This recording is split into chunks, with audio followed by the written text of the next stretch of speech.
नमस्कार दोस्तों, मैं अंकुर उपाध्याय स्वागत करता हूं आप सभी का आपके अपने YouTube channel share market analysis में। दोस्तों यहाँ पे मैं आप सभी के साथ एक पूरे सेक्टर के बारे में बात कर रहा हूं जिनमें कुछ पिटाई चल रही है और कुछ स्पेशल स्टॉक्स जिनको लेकर काफी सारी क्वेरीज भी रहती हैं।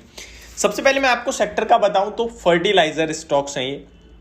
तो फर्टिलाइजर स्टॉक्स को लेकर आप सभी के साथ बात करूंगा। यहाँ पे गवर्नमेंट की तरफ से कुछ इंपॉर्टेंट कहीं ना कहीं स्टेटमेंट कह सकते हैं वो कल के सेशन में सामने आती हुई दिखी है और कितना इंपैक्टफुल है ये स्टेटमेंट इन स्टॉक्स के लिए और आपको क्या करना चाहिए इन स्टॉक्स में, इसी के बारे में बात करने वाला हूं। तो चलिए दोस्तों, बिना किसी देरी के वीडियो को आगे बढ़ाते हैं। लेकिन उससे पहले आप सभी से एक छोटी सी रिक्वेस्ट है, जो लोग चैनल पे पहली बार आए हो प्लीज इसको सब्सक्राइब कर लीजिए।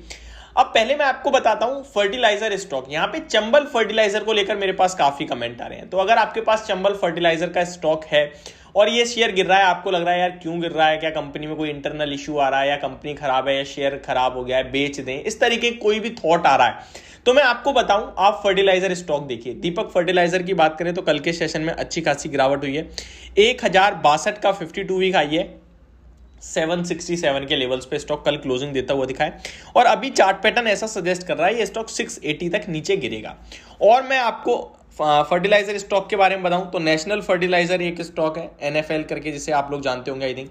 एनएफएल की बात करें तो यहां भी 49 की क्लोजिंग देखने को मिली है, 65 का हाई है इस स्टॉक का, तो काफी बड़ी गिरावट हुई है। इनफैक्ट ये 65 से वन साइडेड गिरते गिरते स्टॉक 40 रुपए पे आ गया था, अब तो हालांकि 50 पे आ गया है, तो रिकवरी अच्छी बन चुकी है ऑलरेडी। तो मैक्सिमम फर्टिलाइजर स्टॉक्स गिरावट दिखा रहे हैं आपको। इसके पीछे का जो रीजन है वो भी मैं अभी आपके साथ शेयर करूंगा। सेकेंड थिंग, कहीं ना कहीं केमिकल के स्टॉक्स को लेकर भी काफी सारी प्रॉब्लम्स हैं और यहां पे सबसे बड़ी प्रॉब्लम आरती इंडस्ट्रीज में आ रही है लोगों को, तो इसके बारे में भी आप सभी के साथ बात करूंगा। पहले मैं आपको जो फर्टिलाइजर में जो गवर्नमेंट का जो सरकार का एक बड़ा अनाउंसमेंट हुई है उसके बारे में बताना चाहूंगा।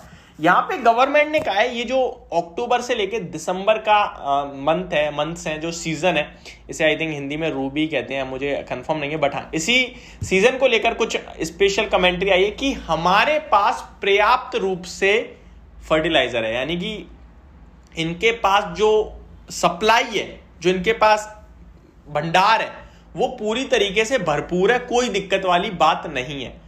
अब आपको इसे समझना होगा, जब भी किसी भी चीज की डिमांड सप्लाई मिसमैच होती है तो वहां नेगेटिव या पॉजिटिव रिएक्शन होता है। फॉर एग्जांपल अब गवर्नमेंट कह रही है कि पर्याप्त रूप से हमारे पास भंडार है फर्टिलाइजर्स का, तो इसका मतलब क्या हुआ कि सप्लाई पूरी है, अब डिमांड क्या उतनी है, अगर है तो ठीक है, नहीं है तो प्राइस नीचे आएगा, इसका मतलब गिरावट होगी। ठीक है, ये एक रीजन है जिसकी वजह से स्टॉक गिर रहे हैं।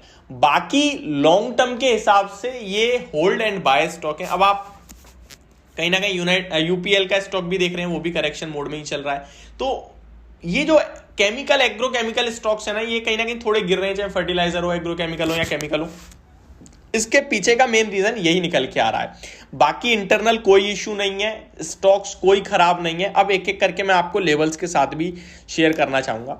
चंबल फर्टिलाइजर के बारे में सबसे ज्यादा कमेंट्स आते हैं, इसी को बताऊं। इस स्टॉक में लगभग 266 का लो लगने के बाद एक रिकवरी बनी, रिकवरी में स्टॉक ने 361 के लेवल्स दिखाए और अभी फिर से गिरावट दिख रही है आपको, और ये पहले तो 260 तक ही जाएगा। अगर वो लेवल ब्रेक करता है फिर कहीं ना कहीं स्टॉक में बड़ी गिरावट आ सकती है, जो कि स्टॉक को 220 से 220 तक ले जा सकती है। 218 तो बोलना बेकार है, तो 220 के आसपास तक स्टॉक को ले जा सकती है, बड़ी गिरावट हो सकती है 260 के नीचे निकलता है तो आप ये लेवल इंपॉर्टेंट रूप से ध्यान दें। या फिर आप इस भी तरीके से देख सकते हैं कि ठीक है मैं अगले 1 साल तक रखूंगा, 220 पे आ गया तो और खरीद लूंगा, मैं बेचूंगा नहीं, पर क्योंकि स्टॉक बेचने वाला नहीं है, इन लेवल्स पे रीजनेबल है, तो ये भी आप कहीं ना कहीं रख सकते हैं अपनी जो सोच है। अब आते हैं आरती इंडस्ट्रीज केमिकल को लेकर, इसमें भी काफी प्रॉब्लम्स है। सेकंड थिंग, इसमें डीमर्जर हुआ है तो वो एक इशू बना हुआ है। स्टॉक चार्ट पैटर्न के हिसाब से कहीं सपोर्ट लेना चाहिए, 640, 670, 620 ये लेवल्स हैं जो सपोर्ट के स्टॉक के, वो भी नवंबर में पिछली साल। अब मैं आपको बताऊं ये जो डीमर्जर हुआ है, जब भी आरती फार्मा का शेयर आएगा तो आपका जो आरती इंडस्ट्रीज की बाइंग प्राइस है वो 620 रुपीज की है। आफ्टर डीमर्जर जो वैल्यू निकल के आ रही है आरती इंडस्ट्री की वो 620 है, क्योंकि पर्सनली मैं होल्ड करता हूं तो मुझे स्क्रीन पे दिखता है। अब जिसने डीमर्जर के बाद लिया है और ऊपर ले लिया है 700, उसको लॉस हो रहा है, तो मैं उनसे कहना चाहूंगा आपको होल्ड करना चाहिए इस स्टॉक को। गिरावट में खरीदना चाहिए। अगर आप ट्रेडर है तो निकल जाइए, क्योंकि चार्ट पैटर्न काफी ज्यादा खराब है। जो भी बाउंस बैक उछाल मिले वहां निकले स्टॉक में। जब तक कि 733 का लेवल ब्रेक नहीं होगा तब तक चार्ट्स पे खराब रहेगा, रिवर्सल के संकेत नहीं है। कहीं ना कहीं कंटिन्यू फॉलिंग में चल रहा है स्टॉक, लोअर लो बनाता हुआ दिख रहा है। तो ये कहीं ना कहीं आपके लिए मेरी तरफ से राय है। होप आपको वीडियो समझ में आई होगी। Thank you so much for watching this video. Have a great day guys.